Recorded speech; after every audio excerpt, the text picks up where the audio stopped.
새로운 한 주가 시작되는 월요일 아침입니다.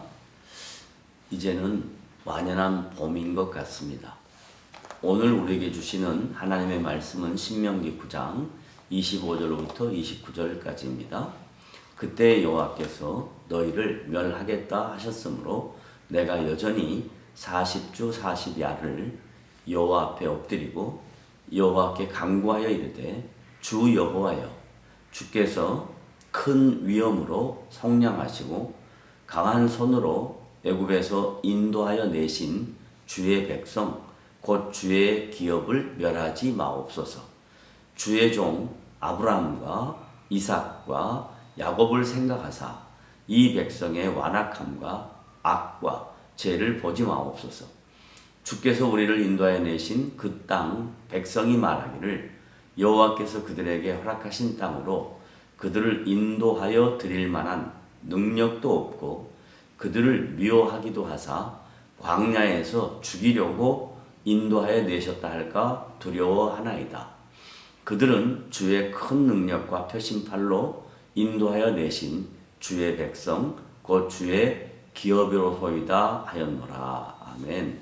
오늘 본문은 하나님의 언약 백성들의 영적 지도자이며 중재자였던 모세의 기도에 대하여 구체적으로 생각해 보겠습니다. 모세는 이스라엘 백성들의 죄악과 허물에 대하여 여호와 앞에 엎드렸습니다. 이 엎드리는 거룩한 행위는 하나님의 긍휼하심과 용서하심을 믿고 간구하는 것입니다.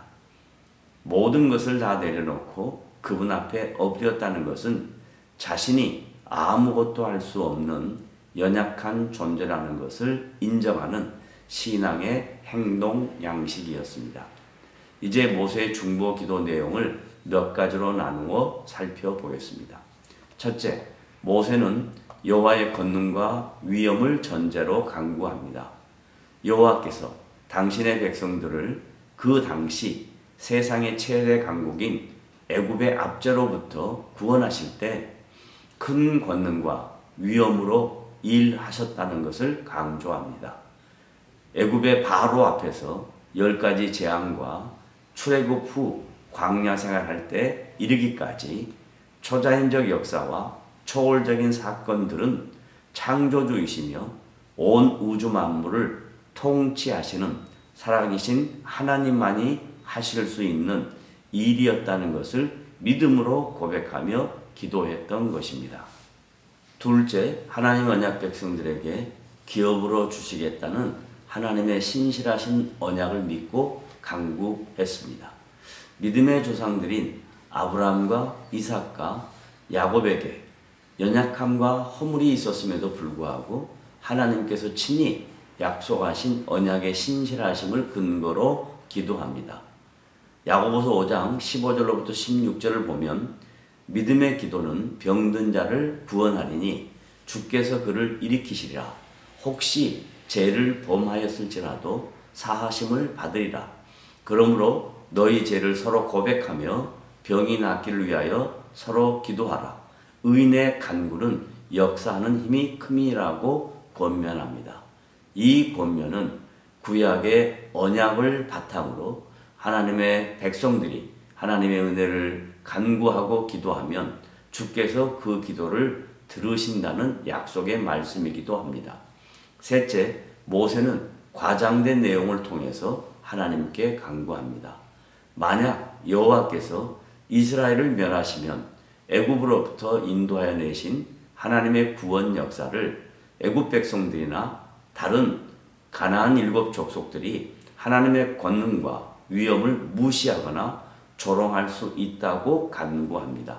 뿐만 아니라 하나님은 당신의 언약 백성들을 가나안 땅으로 인도할 능력이 없는 무익한 신이거나 또 자신의 백성들을 미워하거나 증오하는 신으로 보일 수 있다고 과장하여 하나님을 설득해 보려고 시도합니다. 그러므로 그들이 여호와를 비방하지 못하도록 이스라엘을 용서해 달라고 간청하는 중보 기도였습니다. 이제 마지막 네 번째 기도는 확신에 찬 간구였습니다.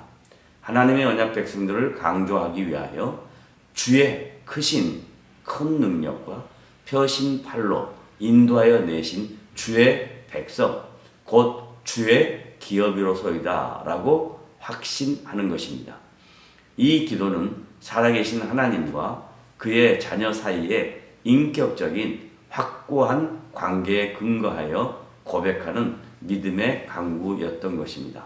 성도 여러분, 이 모세의 기도처럼 우리도 하나님과의 인격적인 관계가 성령 안에서 이루어졌으므로 확고한 믿음을 갖고 어떤 어려움이 있다 한다 할지라도 그 어려움 속에서 두려워하거나 무서워하거나 놀라지 마시고 하나님만을 의지하며 바라보는 복된 지체들이 되시기를 주님의 이름으로 부탁을 드립니다.